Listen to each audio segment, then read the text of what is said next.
Can you tell me a story? Sure. Once upon a time, a mom needed a new car. Was she brave? She was tired, mostly. But she went to Carvana.com and found a great car at a great price. No secret treasure map required. Did she have to fight a dragon? Nope, she bought it 100% online. From her bed, actually. Was it scary? Honey, it was as unscary as car buying could be. Did the car have a sunroof? It did, actually. Okay, good story. Car buying you'll want to tell stories about. Buy your car today on Carvana. Delivery fees may apply. Shout out to Astropro for sponsoring this episode and providing us with free samples. Speaking of free samples, I am honestly so grateful because, as you know, this is allergy season in Texas. I think Texas is one of the worst places to live if you have allergies. I have this tree in my backyard. It is the cottonwood tree. I'm highly allergic to cottonwood, not only myself, but also Travis is, and I believe our children are. And Astropro has come in handy. It's a nasal spray, and it has made such a difference in my seasonal allergies. I feel like I can breathe, and it really helped relieve my symptoms quickly. Astropro is the first of its kind nasal allergy spray. It is the fastest 24-hour over-the-counter allergy spray. It starts working within 30 minutes, while other allergy sprays take an hour. And if you've had allergies, you know that every minute counts. Astropro delivers full prescription strength indoor and outdoor allergy relief from nasal congestion, runny and itchy nose, and sneezing. Get fast-acting nasal allergy symptom relief with Astropro. Go to astroproallergy.com for a discount so you can Astropro and go today. ASTEPRO allergy.com. Astropro and go. Use as directed for relief of nasal congestion, runny nose, sneezing, and itchy nose due to allergies. Okay. I'm so sorry. Sorry, guys. I mean, I literally just got off a plane from 10 days of intense therapy, and I have to say that I'm actually very proud of myself, and and I feel like in the end, this is probably one of the best gifts, like a lifelong gift that I could have given myself, and so right now I feel like I want to show the world my heart and who I am inside, and let those that want to see it, I welcome. But if you don't, that's okay. I don't want to change who I am. I definitely think that part of the reason I am who I am is because I've always been just me. And I think it's important for people to realize that, I think that along the way, we make mistakes and we challenge ourselves to be better people. And as long as we're learning and growing from that, then that's what's important.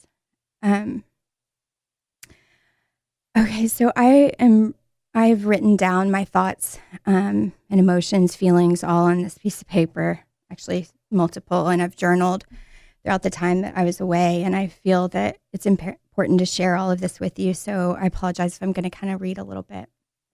But, I just really want to live, laugh, and love in this world we live in. And I think a lot of people do. And that's one of the things that I love so much about Stephanie and Trey, and that our bond that we have together is that we love each other. We laugh together, and, we live through things together, ups and downs. And that's why I think that we love to share who we are with people and take them on this journey with us with our podcast. And we appreciate them for joining us. So thank you. One of the things that I learned, and I guess I just really didn't put it together and call me ignorant or just not knowledgeable, but that as humans, like we actually feel, not just like with touch, but like we feel mentally and physically. And we have the power, just being human, to feel other people's joy and to feel other people's pain.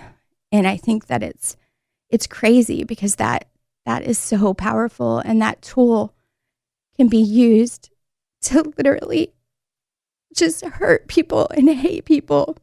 And rather than building people up with compassion and empathy and, empowering and uplifting, we take it and we hurt people. And it kills me to know that it even exists. but we do.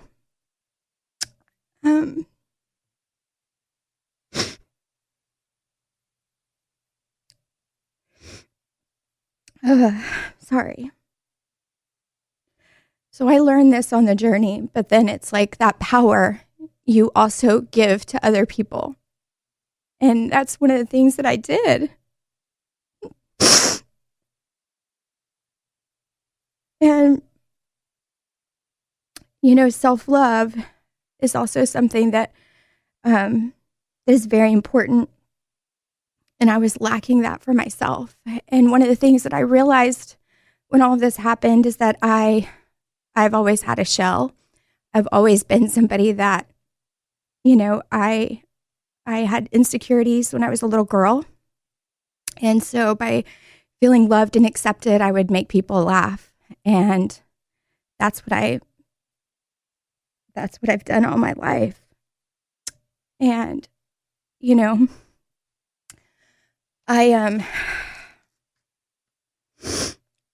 like,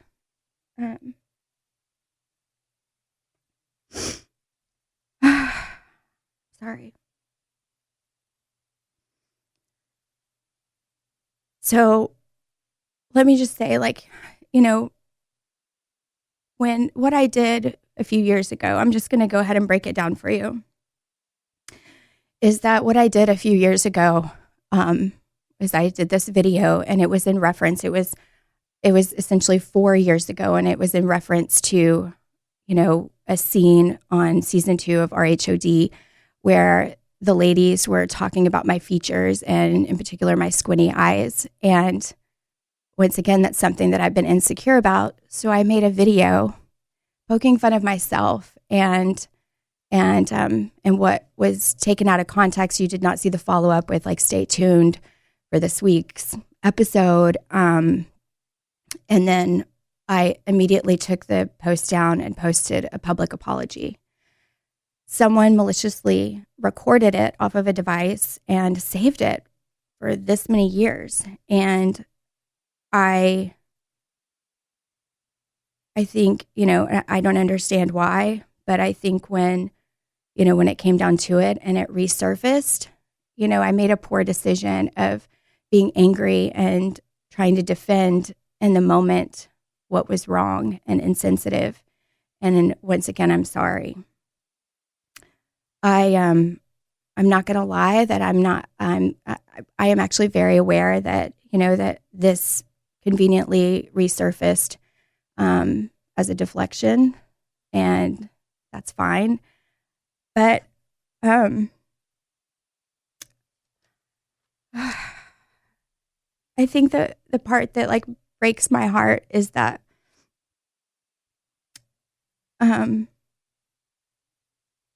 being a part of this Real Housewives journey, I felt like, there's been a group of women that we do this together. We honor each other. It's such a humbling experience at the same time. And there's so many blessings that have come out of it, especially for me. But at the same time, you have this level of respect and you want to protect each other. And especially for the things that we choose not to put on display or in the public eye. And I think that, knowing that these women should know my heart and who I am, I just felt blindsided and gutted by one of another individual that I took that journey with. And she, I hate to point fingers, but it's for me, if that were any situation, if somebody was truly my friend, I would have reached out. And again, I don't want to point fingers, but to me, this just wasn't a friend thing. It felt as if it was a leveling of, I don't know. It just felt almost like this takedown thing. And I have to say that, and it went from, making an example out of me to becoming this, now I became this public, international example But the example ended up being not a platform to make an example out of me. It became became a campaign for hate and bullying. And that's where I want to really address, and for people to understand, is that your actions, your words, the things that you say really do affect people. They hurt people. And it's like, for someone to, I think, know my heart and know who I am, yes, like, please, you can call me, you can text me, and thank you. I appreciate you. I'm all about constructive criticism and making myself a better person. But what it did was, by sources going and going and going, it was like the intent to humiliate, shame, hate, bully. And that's where I'm getting at, where I just want y'all to understand, like, how I ended up, getting help, and why I ended up getting help.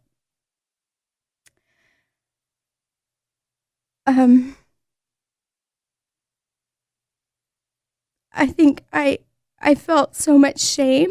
I felt bullied. I felt, I didn't feel like living anymore. And it was constant. It was constant. Every time I turned around, there was something else. And so I'm just going to read this because it's hard for me to talk about. But I went into this deep, dark depression. I couldn't eat, sleep. I wasn't taking care of myself, my family, or my responsibilities. Every time I would see something negative, I would start throwing up. I didn't feel like life was worth living. And I went to Brian and I told him I needed help. I felt like everything was closing in on me and I was having panic attacks. And I just told him I need help, and our children are seeing me like this. And this is where my journey began. And I have to say that this journey was life-changing. I need to see everything very clear. I do have my smile back. And I want you to know that I love all of you. I love life. I can't wait to wake up and nurture my family, and most importantly, myself. I have peace in my heart, knowing God is always with me. He knows my intentions and my heart. I want to live honestly with kindness and appreciation for all mankind. Nobody is perfect, and I needed to know I accept and love myself. If I make others laugh, that's just a bonus. I define myself, not what others think or say about me. And as humans know that we all have a choice to love and be kind, and we all make mistakes. Have empathy, because it goes a long way. In the end, if we open our hearts and truly let your heart guide you, it will help us all be and live happier and healthier. And I just want to say, people, stand up and do what's right in your heart. Say no to bullying, hate.